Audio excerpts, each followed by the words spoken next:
What's up everybody? Let's get into it. So we are making a mango strawberry limonade. Yes, as you guys can see, I have a few strawberries, a mango, a lemon, and a lime. If you want to make more, then you're gonna add to the ingredients. I'm going in with a blender.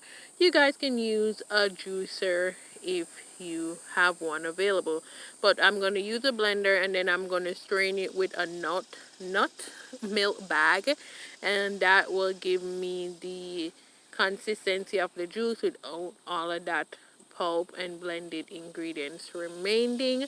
So I've already washed my veggies, I'm sorry, washed my fruits, and here I am going in and prepping my mango and strawberry to get them blend. I'm peeling the mango, I'm peeling the skin off. If you guys want to use the skin, that's totally fine. I don't want the skin.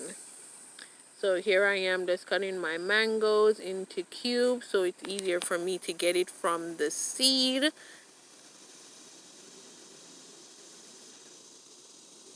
So I'm just chopping away. I'm going down long way, then I'm going with blend. It will give me the perfect cut I need to get it from the seed.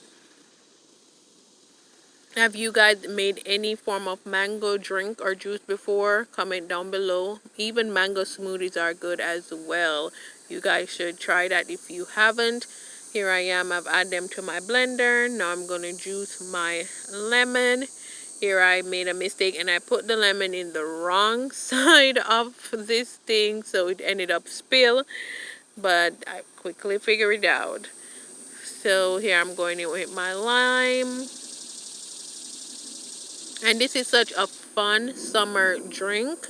This is part of my Yaadi Food Summer series, so you guys can watch out for the rest of the video that is in this series as well. Here I am using some water. I use one full bottle, I think, of this water. As I said, you guys can always add or increase the ingredients to make more drink. So that's the milk nut bag that I will be using, and they are reusable if you guys want to reuse them. You're just going to pour it in, pull the string, and then squeeze it, and then you're going to get that juice consistency. So this is what we have. Happy summer. This was so refreshing and light. You don't have to add any sugar or anything on if you want to, but it's so refreshing and light, and definitely help with this summer heat. Thank you guys for watching, and I'll see you on the next one.